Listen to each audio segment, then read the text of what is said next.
ꯉꯁꯤ ꯐꯣꯡꯈꯤꯕ ꯇꯣꯉꯥꯟ-ꯇꯣꯉꯥꯟꯕ ꯄꯥꯎꯆꯦꯁꯤꯡꯗꯒꯤ ꯂꯧꯈꯠꯆꯕ ꯄꯥꯎꯁꯤꯡꯒꯤ ꯑꯞꯗꯦꯠ ꯄꯤꯖꯔꯤ꯫ ꯑꯍꯥꯟꯕꯗ ꯃꯔꯨꯑꯣꯏꯕ ꯄꯥꯎ꯫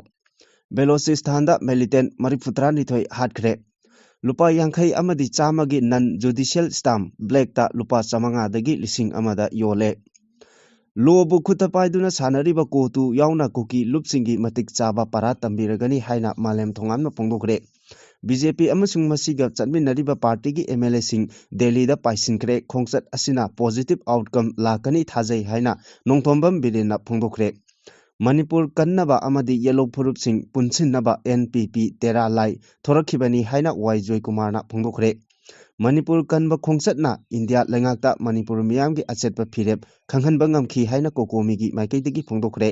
ꯏꯟꯗꯣ-ꯃ꯭ꯌꯥꯟꯃꯥꯔ ꯕꯣꯔꯗꯔ ꯃꯌꯥꯗꯒꯤ ꯀꯝꯕꯥꯏꯟ ꯐꯣꯔꯁꯅ ꯃꯤꯑꯣꯏ ꯑꯃꯗꯒꯤ ꯂꯨꯄꯥ ꯀꯔꯣꯔ 13 ꯔꯣꯝꯒꯤ ꯑꯣꯏꯒꯗꯕ ꯗ꯭ꯔꯒꯀ ꯀꯣꯟꯅꯅ ꯐꯥꯔꯦ꯫ ꯊꯣꯛꯂꯤꯕ ꯏꯔꯥꯡꯁꯤ ꯀꯨꯀꯤꯁꯤꯡꯅ ꯆꯍꯤ 10-30ꯒꯤ ꯃꯃꯥꯡꯗꯒꯤ ꯄ꯭ꯔꯤ-ꯄ꯭ꯂꯥꯟ ꯇꯧꯔꯒ ꯂꯥꯛꯄꯗꯨ ꯁꯥꯐꯣꯡꯂꯛꯈꯤꯕꯅꯤ ꯍꯥꯏꯅ ꯖꯨꯒꯤꯟꯗ꯭ꯔꯣꯅ ꯐꯣꯡꯗꯣꯛꯈ꯭ꯔꯦ꯫ ꯎꯔꯈꯨꯜ ꯂꯝꯕꯤ ꯄꯨꯡ 62 ꯕꯟꯗ ꯇꯧꯒꯗꯣꯔꯤ꯫ ꯑꯦꯟ.ꯗꯤ.ꯑꯦꯅ ꯂꯩꯕꯥꯛ ꯑꯁꯤꯒꯤ ꯁ꯭ꯇꯦꯠ 12ꯗ ꯁꯥꯁꯟ ꯇꯧꯔꯕꯁꯨ ꯋꯦꯁꯠ ꯕꯦꯡꯒꯣꯜꯗ ꯕꯤ.ꯖꯦ.ꯄꯤꯅ ꯄꯥꯏꯗ꯭ꯔꯤꯕ ꯐꯥꯎꯕꯗꯤ ꯑꯄꯦꯟꯕ ꯑꯣꯏꯗꯦ ꯍꯥꯏꯅ ꯑꯃꯤꯠ ꯁꯥꯍꯅ ꯐꯣꯡꯗꯣꯛꯈ꯭ꯔꯦ꯫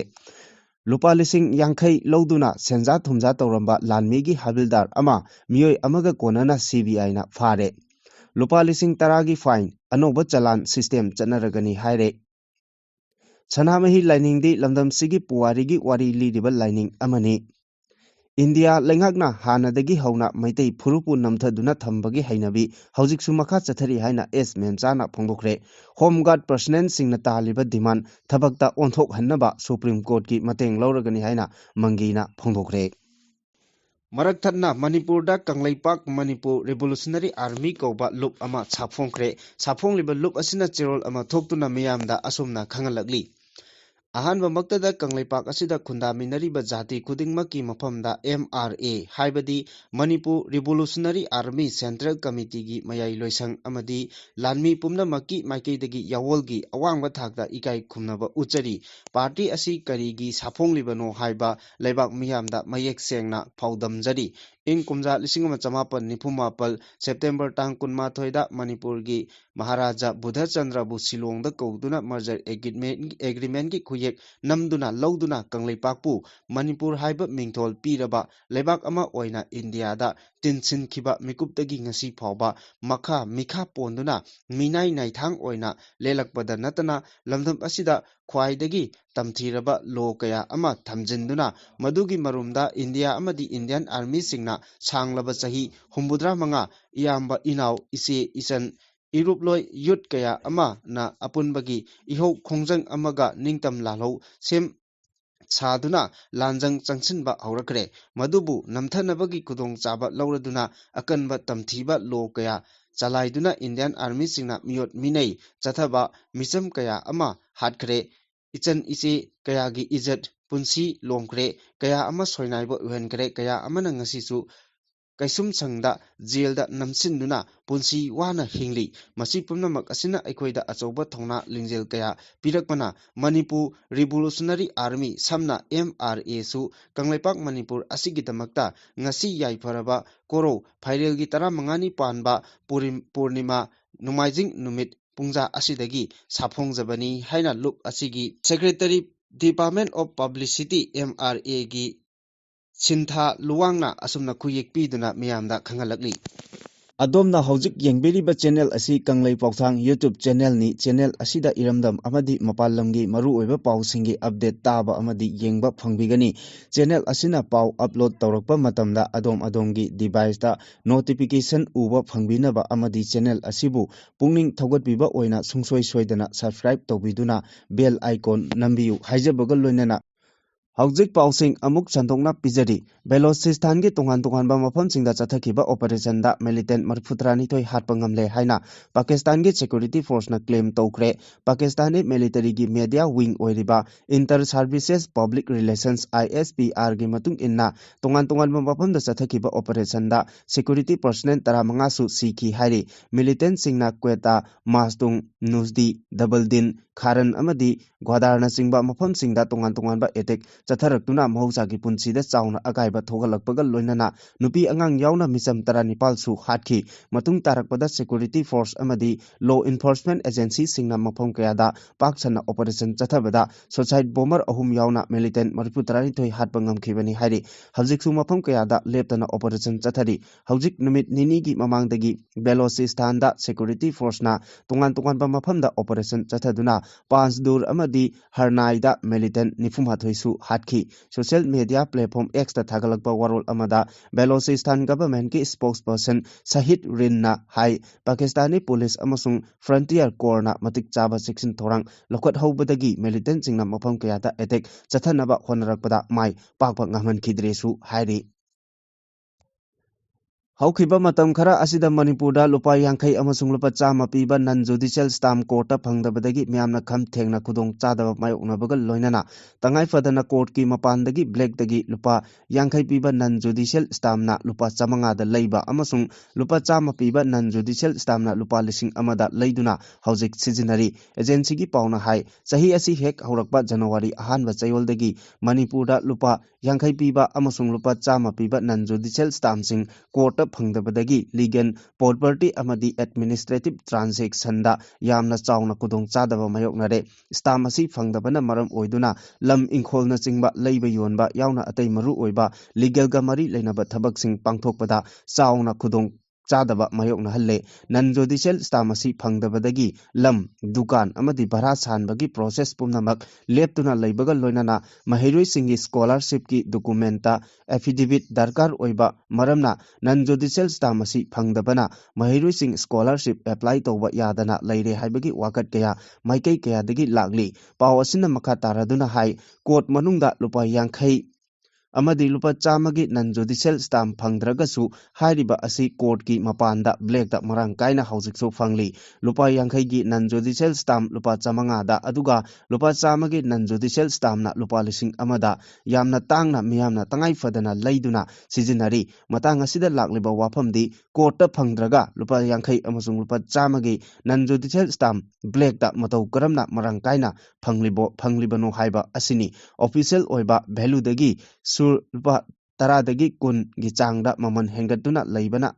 मियामना सेल थुमदसु चावना खुदोंग चादबा मायोकनहल्ले लाक्लिबा वाफमदी लाइसेंस वेंडर सिंगना तसेंगना ट्रेजरी ऑफिस दगी मरांग कायना फंगबा ngamdrabara natraga leina atopa black da thadoklabara haiba wahang asi lakle लोबु मखुद पाइदुना सानरिबा कुकी की कोतु अमदी कुकी लुपसिंग मतिक चाबा पारा तंबिरगनी हाइना सोशल एक्टिविस्ट मालेम थोंगामना फोंदोखरे कोतु यावना कुकी लुपसिंगना लोकी वांगमदा चथरिबा थबक थरोमसिंग मतम चुपगी ओइना थिंजिन्नबा अमदी स्टेट असिगी नेशनल हाईवे सिंगदा फ्री मूवमेंट लेहनबगा मरी लेनना मास सिग्नेचर कैंपेन अमा इम्फाल ईस्ट की खुराई लमलोंग इमा कैथेलदा हौदोखरे signature campaign अदुदा लमलोंग कैथेल फंबी अपुनबा नुपी loop लमलोंग कैथेल coordinating committee खुराई नोंपोक लेंगाक अपुनबा नुपी लुप कोइरेंगई बाजार मैरा पाइबी लैसना कोइरेंगई मनुंग मैरा पाइबी याइफा नुपी लुप माइबा खुल अमसुंग तोंगान सिनफमदा लैबा मियोय कयाना खुयेक पिनदुना सरुक याखी खोंजंग अदुगा मरी लैनना सोशल एक्टिविस्ट मालेम थोंगामना हाइखिबदा कमिटी ऑन ट्राइबल यूनिटी कोतुगी माइकैदगी हौखिबा कुमजा 2015 की डिसेंबर 13 थोरकपा प्रेस स्टेटमेंट अमदा महाकी साइक्लिंग फॉर मणिपुर पीस की खोंजत अमगा मरी लैनना कांगपोकपी लालगा चटपा यारोय हाइना वार्निंग तौरखिबा अदुगी मतांगदा कोर्टुगी मथकता एक्शन लोखतनबा हैंगांग पुलिस की खुथांगदा कांगपोकपी पीएस दा वाकत खरबसु ngasi फावबा एक्शन अमता लौदना लैरी मरम अदुना लोगी मतेंग लौदुना कोतु यावना कुकी लुपसिंगी मथकता एक्शन लौनबा सुप्रीम कोर्ट ओइना थेंगनरगनी लोइनना मखोइना चथरिबा थबक थौरमसिंग मतम चुपगी ओइना थिंजिन्नबा अमदी स्टेट असिगी नेशनल हाईवे सिंगदा फ्री मूवमेंट लेहनबगा मरी लेनना मास सिग्नेचर कैंप असी चथबनी हाइबा वाफमसु फोंदोखी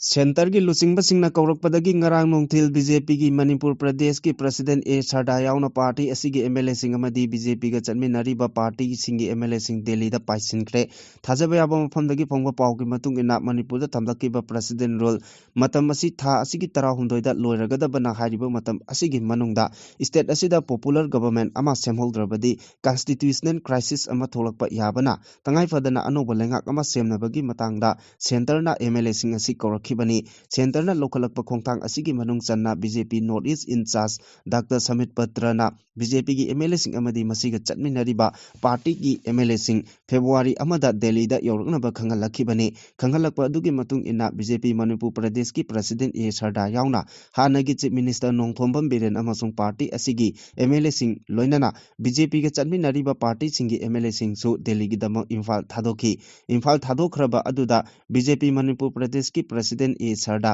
ꯁ꯭ꯄꯤꯀꯔ ꯇꯤ ꯑꯩꯆ ꯁꯇ꯭ꯌꯕ꯭ꯔꯇ ꯍꯥꯟꯅꯒꯤ ꯆꯤꯞ ꯃꯤꯅꯤꯁꯇꯔ ꯅꯣꯡꯊꯣꯝꯕꯝ ꯕꯤꯔꯦꯟ ꯁꯤꯡꯖꯃꯩ ꯀꯦꯟꯗ꯭ꯔꯒꯤ ꯑꯦꯝꯑꯦꯜꯑꯦ ꯋꯥꯏ ꯈꯦꯝꯆꯥꯟ ꯊꯣꯡꯖꯨ ꯀꯦꯟꯗ꯭ꯔꯒꯤ ꯊꯣꯉꯥꯝ ꯕꯤꯁ꯭ꯋꯖꯤꯠ ꯕꯤꯁꯦꯝꯄꯨꯔ ꯀꯦꯟꯗ꯭ꯔꯒꯤ ꯒꯣꯕꯤꯟꯗꯥꯁ ꯀꯣꯟꯊꯧꯖꯝ ꯈꯨꯔꯥꯏꯒꯤ ꯑꯦꯜ ꯁꯨꯁꯤꯟꯗ꯭ꯔꯣ ꯂꯝꯂꯥꯏꯒꯤ ꯀꯦ ꯑꯩꯆ ꯏꯕꯣꯝꯆꯥ ꯂꯝꯁꯥꯡꯒꯤ ꯁꯣꯔꯣꯛꯈꯥꯏꯕꯝ ꯔꯥꯖꯦꯟ ꯑꯣꯏꯅꯥꯝꯒꯤ ꯏꯔꯦꯡꯕꯝ ꯅꯥꯂꯤꯅꯤ ꯃꯌꯥꯡ ꯏꯝꯐꯥꯜꯒꯤ ꯀꯣꯡꯈꯥꯝ ꯔꯣꯕꯤꯟꯗ꯭ꯔꯣ ꯁꯦꯛꯃꯥꯏꯒꯤ ꯍꯩꯈꯥꯝ ꯗꯤꯡꯒꯣ ꯄꯥꯠꯁꯣꯏꯒꯤ ꯁꯥꯄꯝ ꯀꯨꯟꯖꯀꯦꯁꯣꯔ ꯀꯩꯁꯥꯝꯊꯣꯡꯒꯤ ꯁꯥꯄꯝ ꯅꯦꯁꯤꯀꯥꯟ ꯀꯨꯝꯕꯤꯒꯤ ꯁꯅꯁꯝ ꯄ꯭ꯔꯦꯝꯆꯟꯗ ꯇꯥꯃꯩꯒꯤ ꯑꯋꯥꯡꯕꯝ ꯅꯤꯃꯥꯏ ꯂꯪꯊꯕꯥꯜꯒꯤ ꯀꯔꯥꯝ ꯁ꯭ꯌꯥꯝ ꯋꯥꯕꯒꯥꯏꯒꯤ ꯎꯁꯝ ꯗꯦꯕꯦꯟ ꯊꯥꯡꯒꯒꯤ ꯇꯣꯡꯕ꯭ꯔꯝ ꯔꯣꯕꯤꯟꯗ꯭ꯔꯣ ꯅꯧꯔꯤꯌꯥ ꯄꯥꯈꯪ ꯂꯥꯛꯄꯒꯤ ꯁꯣꯔꯣꯛꯈꯥꯏꯕꯝ ꯀꯦꯕꯤ ꯐꯨꯡꯌꯥꯔ ꯑꯦ ꯁꯤꯒꯤ ꯂꯩꯁꯤꯑꯣ ꯀꯩꯁꯤꯡ ꯀꯩꯔꯥꯎꯒꯤ ꯂꯧꯔꯦꯝꯕꯝ ꯔꯥꯃꯦꯁꯣꯔ ꯈꯦꯇ꯭ꯔꯤꯒꯥꯎꯒꯤ ꯁꯦꯈ ꯅꯨꯔꯨꯜ ꯍꯥꯁꯟ ꯋꯥꯡꯒꯣꯏꯒꯤ ꯈꯨꯔꯥꯏꯖꯝ ꯂꯣꯀꯦꯟ ꯇꯥꯃꯦꯡꯂꯣꯡꯒꯤ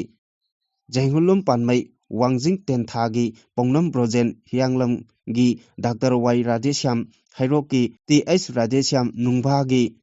ꯗꯤꯡꯒꯥꯡꯂꯨꯡ ꯒꯥꯡꯃꯩ ꯀꯥꯔꯣꯡꯒꯤ ꯀꯨꯃꯣꯁꯥ ꯆꯤꯉꯥꯏꯒꯤ Khashim ꯕꯥꯁꯨꯝ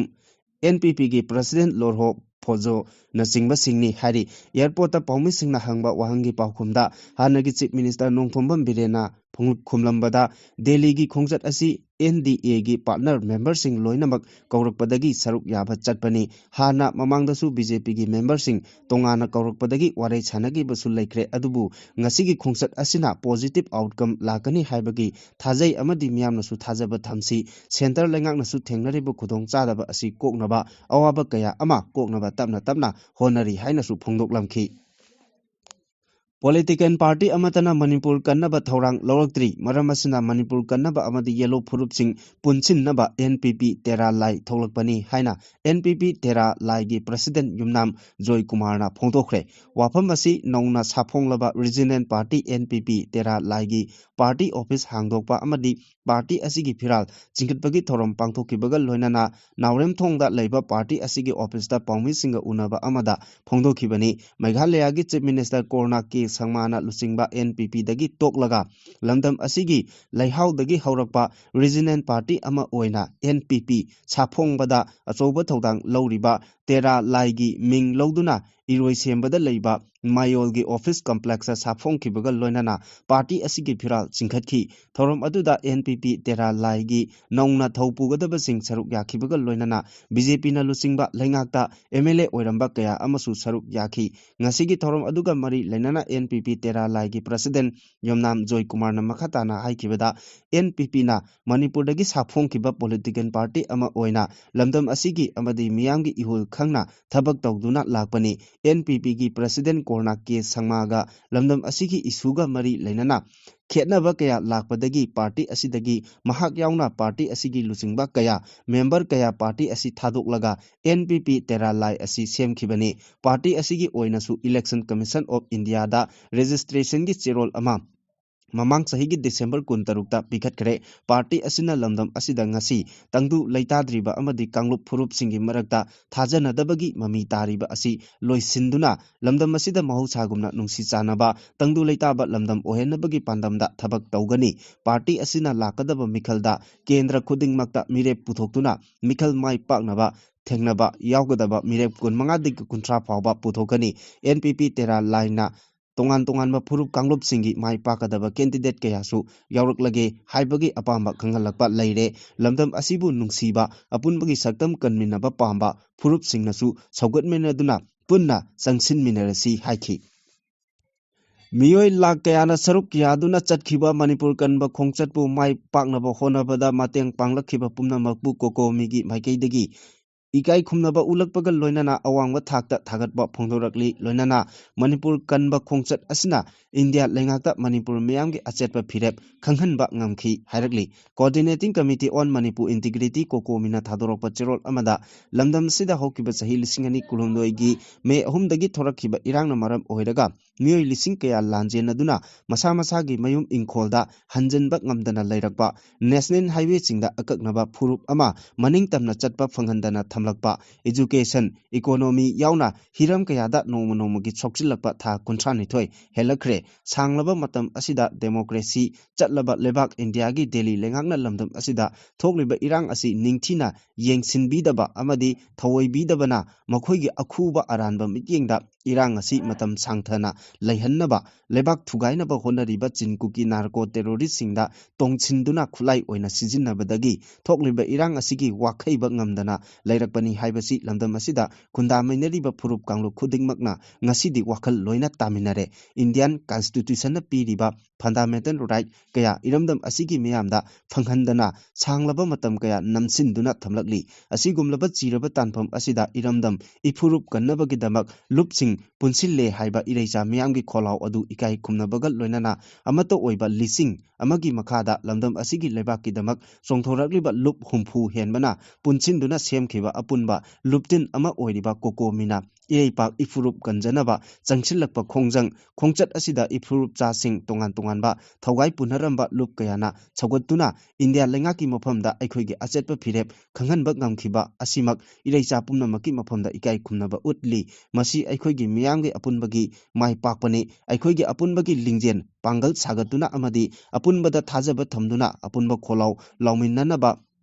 Mathau tai khanbadagi kokomina sinduna miyoi lakna khujing oiba Manipur kanba khongchat pangthokibani loinana miyamgi oiba achouba mifam amasu pangthoktuna warep nipansu laukhibani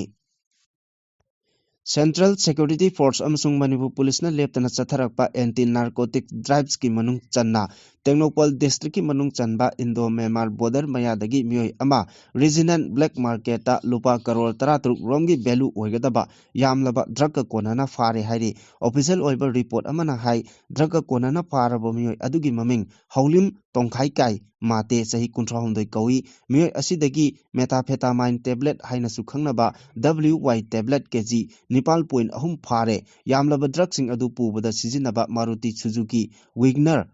R registration number WB06J3605 ama yauna smartphone ama Aadhaar card ama amasung voter ID amasu recover tawre regional black market ta Manipur amasung Mizoram border da WY tablet asi kilogram amada lupa crore 2.3 dagi crore 3 phawba pi hari guli lising ama chanba packet amada lupa lising 15 phawba pi hariba asi border gi area asidani adubu mafam asidagi lanthokpa jaga singdadi mamal asi ka hena wangkhatli hairi Indo-Myanmar border gi Mizoram amasung Manipur border da hairi drug asi adumak marang kaina haujiksu fange hairi amaromda security force na leptana chatharakpa operation gi manung channa hokhiba tang kunthra da Imphal West ki Chingjamai police station gi manung chanba Langthabal Ningombam dagi pripaki miyoi ama fare mamingna Namairakum Roshan chai kumanga kawi Irengbam makha lekai dagi haujikna Langthabal Ningombam da leibani hairi Haukiba chahi lisingani kulumdoi me ahumdagi thoklakiba irang asi khudakta khangawdana haukiba irang nate lal asi chahi kunthra gi mamangdagi kuki singna pre-plan tawduna lakpa aronba agenda amagi makhada saphongkhiba numitni haina Manipur University gi former acting VC Professor Dr. Kangujam Jogindrona phongdokre Kuki maitegi lan asida maraibak thihauraba chahi nauriba mahiroi singi damak lairik laisu tambada chauna mateng pangleba Ima Trust Foundation gi ahumrak suba foundation degi thoramda thau ground na pangthokiba aduda MU gi former acting VC Professor Dr. Kangujam Jogindrona wafamasi phongdokladuna makhata na hai Mapalamdagi changchilakhiba kuki singna chathakiba lalong ase tongan tonganba tangka kaya thokna aronba lalong amagi makhada chatharakibani ing kumja lising ma chamapan marifugi anganba matamdagi hauduna makoina makoigi existence amadi resource sengbatnaba aranba history kaya sengbatba haurakhi chingi mafam kaya da lam khopchinduna makoigi memorial stone amadi aranba historical existence utpa yanaba lobby toba hauki SD list chanduna ahenba kudong chaba loba administration da mayon onsinduna makhoigi oiba agenda semgat bana chingba lalong kaya chagalaki popi thaduna chenjau tansinba India gi proxy army oina mateng pangni haiduna laloba sing semgatuna India government ga su tongnakiba asina chingba lalong kaya asina ngasidi saphong laktuna Maitei kuki lan asi thoglakibani me ahumda hekta khudakta hawrakiba lan ama natte haina phongdoki National Highway 202 pakthokpada lam loksinkiba Ukhrul district ki Khunbung Sangsat Phunghon Sangsat Khulen amadi Hatha village ki khunja singda lengakna makhoi ki lamgi compensation pithoktana leibagi mayokta tha asigi mari gi ahing nongyai dagi tha asigi taruk ki ahing nongyai fawba National Highway 202 da pung humbodra nithoi gi ban kaukre National Highway asigi Ukhrul gi Fleece corner dagi Soithar junction fawba lambi asi thingbagi khongjang changsingani National Highway asi pakthorakpada hariba lambi saruk asigi nak yetta leiriba khulgi khunja singdagi loksin khiba lamgi compensation pithoktana leiriba asi atuba matamda pithoknaba khunja singna January 19 da Ukhrulgi deputy commissioner da aiba chirol ama piduna taksin khibaga loinana lambi thingbagi khongjang changsilagani hainasu khanghan khibani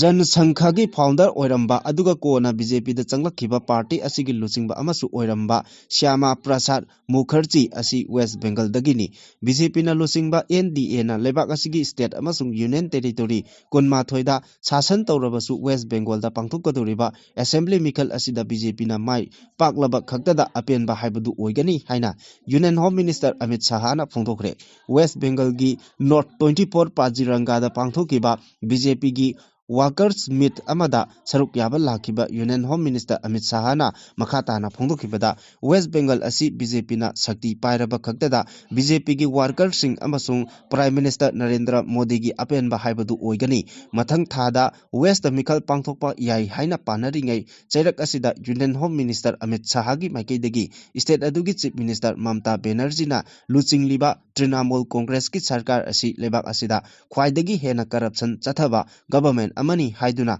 mikhal asida North Bengal gi oina lairiba assembly seat sing BJP na mapung phana mai pakani Trinamool Congress na parliament ta bande mataram gi khanabada yamna kanna yaningdaba phongdokhiba aduna lebak asi thangnaba lebak singdagi changlakpa mitop sing takthoknabagi policy asida yaningde haibadu mayek sengna takli West Bengal government ki maikaidagi hojik phawbada Bangladesh ka lonariba West Bengal gi border fencing khabagi lampiu haiba yadri Trinamool Congress na mapandagi changlakpa mitop sing asi makhoigi vote bank ama oina sizinai hairaduna West Bengal government na chathariba thong asina lebak asigi national security da singnaba kaya piri mapandagi ain kaina changlakhiba mitop sing adu West Bengal da sasinaba document kaya issue tawbada natana hairiba miyoi aduna lebak asigi mafam kaya da paksana sandoktuna lebak asigi security da akiba piri West Bengal gi electoral roll dagi mitop voter sing lokthoknaba chathariba special incentive revision asidasu Chief Minister Mamta Banerjee na yamna kanna ayatba piri adubu hairiba thabak asi namfuda chathaduna electoral roll dagi mitop sing khandokani su haiki Jharkhand da CBI na Ranchi da posting taba lanmi gi habildar ama lanai miyoi amaga loinana lupa lising yangkai gi senja thumja tawrambagi damak phare lanmi gi lamni haiba mafam amada yum sagatpa yahanaba habildar aduna lupa lakh manga gi dabi tawre haina haukiba January 13 da register tawrakhibani mahakna hanasu sel khara lawki hairi CBI na miyoi ani adu senfam adu launari da hakthengna phaba ngamkhibani loinana makhoi gi mayum da su thiba humbagi thabak chathari hauzik su makatana chijinkigani hairi India gi lambi sorokta thokpa achouba asok apan amasung accident sing hantahannabagi pandamda lengakna lisingani kuntaruk tagi hauna traffic rule sing da achouba ohongba ama purak lagani hairi masida lupa lising tara fawbagi fine amasung mapung phana digital oiba chalan system yauri haina phongdokre pawasina makatan hai India asi malengi oina lambi gi khutong thiba thodokta misi mina thokpada chada tara rom oiri yu ngauraga hidak thakpa gari yangna thoba amasung mobile phone sizinaduna gari thobada accident thoknabagi achoba maram ama oili anoba rule singani kuntaruk asina driver singi lamchat sajat sing asi honganaba honari haina phongdoki kumjal singani kuntaruki ahongba asigi khwaidagi maru oiba saruk amadi mapung phana AI na mateng panglaba chalan system asini high definition camera speed sensor amasung automatic number plate recognition tool singna traffic police leijadrabasu numit chupa gari sing yengsingani red light lanthokpa natraga over speed toraklabadi e chalan aduga gari owner gi mobile number da photograph natraga video evidence ka loinana tharakani hairi anoba framework asina violence pattern yengsingani chalan khudingmak central digital record ka mari leinagani masina driving license kasu link tawgani hanna rule thugaiba driver singi file hengatkani license suspend tawgani amadi license cancel na fawbasu tawrukpa yaugani hari truck driver amasung caf driver transport company singnasu accountability lawba mathok tarakani gari overspeed tawba yengsingani su hari anoba India lenga ki thoksel asina chawkhotpa metropolitan city singda thokliba khudongthiba tawdoksing misi mina chawna thokoliba asidagi kharadang oirabasu hanthanba ngamlagani haina panari Sanamai lining mapangan kankhatlaba matamda Manipurda khundariba phurup khudingmak mapangal kanbagal loinana punsinba ngamgani lining thok sanamai asidi puwariga chagonaduna lakpa mahoksabu ngaktuna thamba mahoksagum tana thanaba yadraba lamdam asigi puwarigi wari liriba lining amani haina lining thok sanamai thogal lupki secretary Longjam Abothena phongdukre mahoksagi khal ngakpa amadi kanba hariba thimda lining thok sanamai thogal lup wangoina sinduna hanba state level lining thok sanamai sport painting ama lining thok sanamai wangoigi laikol nungda pangthokpa thawranga mari leinana wapamasi phongdokhibani lining thok sanamai gi chahi gi thoni thawranga mari leinana pangthokpa thawram aduda lining thok thogal lup wangoigi president Longjam Siamjai Maitei Utra Sanglen Sana Konongi Angom Ningthau Poiriton Wangoi ACG ex minister Oinam Lukhoi Singh Tribal and Hills Government of Manipur gi joint secretary Uttam Singh Government of Manipur ki Chief Conservator of Forest and ISF Longjam Joy Kumar Singh amadi Tangkhul Maring Kabui Phurup ki miyoi kayasu saruk yakhibaga loinana lining thok sanamai sanglen gi lai gi thong hangduna kumsi sahigi oina phurup kayana athenpot kakhibaga loinana thoni thorambagi thoramsu pangthokhi Poirei Leimarol Maira Paibi Apunba Manipur gi founder president Oirambi Ima Kombi gi kunithoi rak suba mapok kumon ningsing thoram pangthokre loinana India lengakna hanadagi hauna maitei phurupu namthaduna thambagi hainabi haujiksu makha chathari haina Poirei Leimarol Maira Paibi Apunba Manipur gi president Soraisam Memchana phongdokre Poirei Leimarol Maira Paibi Apunba Manipurna sinduna Ima Yatapham oiriba Lamphel supermarket ta Haikat lekat tamduna pangthokiba thoram aduda Poirei Leimarol Maira Paibi Apunba Manipur gi president Soraisam Memchana mathaki wafam asi phongdokhibani Manipur High Court ki order amagi matung inna lengakna Home Guard personnel singi thagi talab hengat pi khiba sahi taret surakpagi ningsing thoram hotel Imphal gi sangai holda pangthokre loinana Home Guard personnel singna taliba demand thabakta onthok kanaba Supreme Court ki mating lawragani haina Manipur Home Guard Employees Welfare Association gi President Y Mangina phongdorakli Manipur Home Guard Employees Welfare Association na sinduna pangthokiba thoram adugi charuk ama oina Home Guard Welfare Scheme gi makhada thabaktagi potharaba personnel 15 amadi laikhidraba personnel amagi imung manungda lupa lakh amamamgi senfamsu kusinnaki haujik phawbada scheme asi yawba personnel singi imung manungda thabaktagi potharaba amasung laikhidraba personnel punna 153 ta selgi mateng pangkhre hairi thorom aduda Punjab National Bank Imphal branch ki chief manager Onkar Anin Kulkarani Bank Asimaki Imphal Circle ki marketing officer Sanasam Deepak Association asigi president Yanglem Mangi vice president P Chandrakumar amasung Soram Prabhapatina maru oiba methunglen sing oina saruk yakhi thoram aduda saruk yaraduna Manipur Home Guard Employees Welfare Association ki president Mangina Makhata na hai association na honariba kaya asi lanai amata nate Manipur da laidiba Home Guard personnel singi yaifanaba ngaktani association na lengakda taliba demand sing maram chaba amadi personnel singi phangpham thokpa hakni masibu lengakna tabi dabadagi oil sangda chatuna wakat sing asibu phanganbiu haina courta wakat pani India gi laidiba state amadi union territory sing dasu ministry amasung Supreme Court ki yathang thawoidaba yaubagi pau leiri hiram asiga mari leinana lakleba February 10 da New Delhi gi Jantar Mantar da India gi tongan ba Home Guard Association singi apunba mifam ama pangthoktuna khanagadori mifam asida Manipur gi oinasu saruk yarunaba Manipur Home Guard Employees Welfare Association na thorang togduna leire haina phongdokhi Maka tarakpa pauda Union Finance Minister Sitaraman na Union Budget Estimate Lok Sabha amasung Rajya Sabha animakta thamkre budget estimate asigi matung inna tongan ba polam kayamaru mamal hantaragani adubu income tax thidaba movable asset phongdoktaba amasung koilagi matangdadi mamal hengatpagi wafam yauri Finance Minister na lebak asigi tongan ba mafam singda resident medical tourism hub sing semgattuna malemda India bu ana layengi maru oiba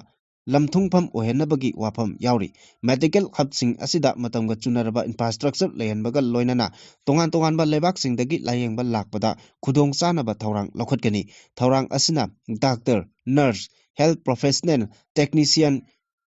caregiver amadi support staff pumna makta kanava phangalagani Nirmala Sitaraman na thangna bapalak suba oina puthokiba budget estimate ta awang nongpok lamdamgi tongan mafamda Buddhist circuit semgatuna foreign tourist sing laganaba thorangsu lokhatkani Arunachal Pradesh Sikkim Mizoram amasung Tripura da Buddhist circuit semgatpana awang nongpok lamdamgi setmilon phagathanbada chauna mateng oiragani malemda Buddhist lining chatpa mioi million 135 leiba maramna nongna semgatkadoriba Buddhist circuit singda toina laknabagi khudong chaba phanganbaga loinana setmitlongi phibam phagatlanba ngamlagani budget estimate asida maman handhalagani hairiba singdi cancer layengnabagi hidak sing khongup energy transaction equipment sound gi polam microwave oven TV equipment camera video game chanabagi machak coffee overseas tourism package amasung foreign education na singmane income tax thibagi matangda aranba ahui tawba singdagi chada chama hengatna tax lobagi wafam budget estimate asida yauri movable asset lotsinduna thambagi matangda su ayenba tax logadori income tax thiriba miyoi singidamak new income Tax Act April amadagi chanaba hauragani hojik chanariba income tax act asi kumjalisingani kunmarigi July da chanahankibani anoba act asida section 53 chapter 23 amasung schedule 16 yawbaga loinana income tax thibagi mong matau hena laithok hangadori tax deduction gi matangda hongdok hongjin tawkibaga loinana mamangi record ta yawba provision ahum section amada punsilhalle tax lobagi mongdadi ahongba leitre hairi Makha tarakpada Indiana mamangda Irandagi thau leiramlabasu hojikti Venezueladagi oina leiragani haina US President Donald Trump na phongdokre hiramasigi matangda India government ki maikeidigi wafam amata phongdokpa leitri Air Force 1 tongduna chatminariba paumi singda wa ngangbada Trump na hai China gi oina su Venezuela dagi thau leinabagi matangda thong hangdoktuna leiri hojik Venezuela da dollar billion 5.2 gi oigadaba thau Veren billion yankai yonaba thorang tawduna leire thau gi mathau taba lebak ama oiriba India gi oinadi Venezuela dagi thau leiragani hanagi matau gum Iran dagi thau leiraroi Venezuela gi President Nicolas Maduro phajin khraba matungda Washington na Venezuela gi mathau taba thabak thoramsing mathang hauragani haina Trump nasu lauthokibani Makha tarakpa aroiba pauda hidak managi potlam singda ahenba tax loba hauragani Churup pan masla amadi atai hidak managi potlam singda anoba excise duty amasung health tax loba haure mamangda chanaramba mawongdagi khara semdoklaga ngasidagi hauna chanariba tax lobagi mawong asina maram oiraga hidak managi potlam singda anoba health amadi national security tax loba haure kumjali singani tarateretagi GST chanahankraba tungda hidak managi potlam khudingmakta GST chada kunipal loba haukibani masigi sumatakta lengakna maximum retail price MRP da yumpham oiraga jarda khaini churup amadi atai hidak managi potlam singda tax lobagi mong ama hongdokle churup natraga hidak managi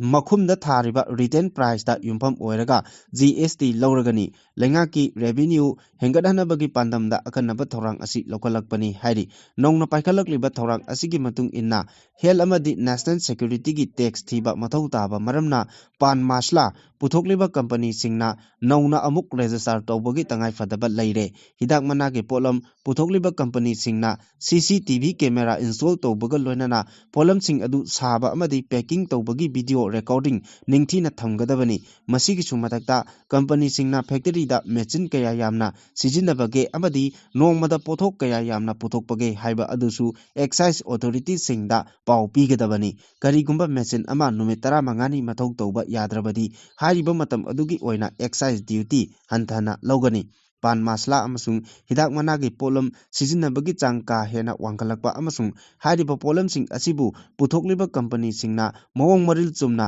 tax ꯊꯤꯗꯦ ꯍꯥꯏꯕꯒꯤꯗꯃꯛ ꯂꯩꯉꯥꯛꯅ ꯑꯈꯟꯅꯕ ꯊꯧꯔꯥꯡ ꯑꯁꯤ ꯂꯧꯈꯠꯂꯛꯄꯅꯤ GST 90% ꯑꯣꯏꯕꯒ ꯂꯣꯏꯅꯅ ꯄꯥꯟ ꯃꯁꯂꯥꯗꯒꯤ ꯂꯧꯒꯗꯧꯔꯤꯕ ꯇꯦꯛꯁꯀꯤ ꯆꯥꯡ ꯑꯁꯤ 39% ꯔꯣꯝ ꯑꯣꯏꯒꯗꯧꯔꯤ ꯍꯤꯗꯥꯛ ꯃꯅꯥꯒꯤ ꯄꯣꯠꯂꯝꯁꯤꯡꯅ ꯃꯤꯑꯣꯏꯕꯒꯤ ꯍꯛꯁꯦꯜꯗ ꯆꯥꯎꯅ ꯑꯃꯥꯡꯕ ꯊꯣꯛꯍꯜꯂꯛꯄꯒ ꯂꯣꯏꯅꯅ ꯀꯦꯟꯁꯔ ꯑꯃꯗꯤ ꯇꯣꯉꯥꯟ ꯇꯣꯉꯥꯟꯕ ꯂꯩꯅꯥ ꯀꯌꯥ ꯄꯣꯛꯍꯜꯂꯛꯄꯗꯒꯤ ꯂꯩꯉꯥꯛꯅ ꯍꯤꯗꯥꯛ ꯃꯅꯥꯒꯤ ꯄꯣꯠꯂꯝ ꯄꯨꯊꯣꯛꯂꯤꯕ ꯀꯝꯄꯅꯤꯁꯤꯡꯒꯤ ꯃꯊꯛꯇ ꯑꯈꯟꯅꯕ ꯃꯤꯠꯌꯦꯡ ꯑꯁꯤ ꯆꯪꯂꯛꯄꯅꯤ ꯉꯁꯤꯗꯒꯤ ꯍꯧꯅ ꯆꯠꯅꯔꯤꯕ ꯁꯦꯟꯇ꯭ꯔꯦꯜ ꯑꯦꯛꯁꯥꯏꯖ ꯑꯦꯛꯀꯤ ꯃꯇꯨꯡ ꯏꯟꯅ ꯆꯨꯔꯨꯞꯀꯤ ꯑꯁꯥꯡꯕꯗ ꯌꯨꯝꯐꯝ ꯑꯣꯏꯔꯒ MM 63 ꯁꯥꯡꯕ ꯆꯨꯔꯨꯞ ꯃꯆꯩ ꯑꯃꯃꯝꯗ ꯂꯨꯄꯥ 2 ꯗꯒꯤ ꯂꯨꯄꯥ 9.5 ꯐꯥꯎꯕ ꯑꯦꯛꯁꯥꯏꯖ ꯗ꯭ꯌꯨꯇꯤ ꯂꯧꯔꯒꯅꯤ ꯑꯇꯦꯟꯕ ꯑꯃꯁꯨꯡ ꯐꯤꯜꯇꯔ ꯌꯥꯎꯗꯕ ꯆꯨꯔꯨꯞ ꯃꯆꯩ ꯑꯃꯗ ꯂꯨꯄꯥ 2 ꯗꯒꯤ ꯇꯦꯛꯁ ꯂꯧꯔꯒꯅꯤ ꯐꯤꯜꯇꯔ ꯌꯥꯎꯗꯕꯅ ꯂꯨꯄꯥ 2ꯒꯄꯩꯁꯥ 10 ꯂꯧꯔꯒꯅꯤ MM 65 ꯗꯒꯤ 85 ꯁꯥꯡꯕ ꯐꯤꯜꯇꯔ ꯌꯥꯎꯗꯕ ꯆꯨꯔꯨꯞ ꯃꯆꯩ ꯑꯃꯗꯅ ꯂꯨꯄꯥ 3ꯒ ꯄꯩꯁꯥ 3 ꯇꯒꯤ ꯂꯨꯄꯥ 4 ꯐꯥꯎꯕ ꯂꯧꯔꯒꯅꯤ MM 70 ꯗꯒꯤ 75 ꯐꯥꯎꯕ ꯁꯥꯡꯕ ꯆꯨꯔꯨꯞ ꯃꯆꯩ ꯑꯃꯗꯅ ꯂꯨꯄꯥ 5ꯒ ꯄꯩꯁꯥ 4 ꯂꯧꯒꯅꯤ ꯒꯨꯠꯈꯥ ꯑꯃꯁꯨꯡ ꯈꯥꯏꯅꯤꯗ ꯂꯧꯕ ꯑꯦꯛꯁꯥꯏꯖ ꯗ꯭ꯌꯨꯇꯤꯒꯤ ꯆꯥꯡ 13% ꯑꯃꯁꯨꯡ 32% ꯑꯣꯏꯔꯦ ꯍꯤꯗꯥꯛ ꯃꯅꯥꯒꯤ ꯄꯣꯠꯂꯝꯁꯤꯡꯗꯒꯤ ꯈꯣꯝꯒꯠꯄ ꯑꯦꯛꯁꯥꯏꯖ ꯗ꯭ꯌꯨꯇꯤꯒꯤ ꯁꯦꯟꯐꯝ ꯑꯗꯨ ꯐꯥꯏꯅꯥꯟꯁ ꯀꯃꯤꯁꯟꯒꯤ ꯔꯤꯀꯃꯦꯟꯗꯦꯁꯟ ꯃꯇꯨꯡ ꯏꯟꯅ ꯇꯣꯉꯥꯟ ꯇꯣꯉꯥꯟꯕ ꯁ꯭ꯇꯦꯠꯁꯤꯡꯗ ꯌꯦꯟꯊꯣꯛꯀꯅꯤ ꯂꯣꯏꯅꯅ ꯍꯦꯜꯊ ꯑꯦꯋꯥꯔꯅꯦꯁ ꯑꯃꯗꯤ ꯑꯇꯩ ꯍꯛꯁꯦꯜꯒ ꯃꯔꯤ ꯂꯩꯅꯕ ꯁ꯭ꯀꯤꯝꯁꯤꯡꯗꯁꯨ ꯊꯥꯗꯒꯅꯤ ꯍꯥꯏꯔꯤ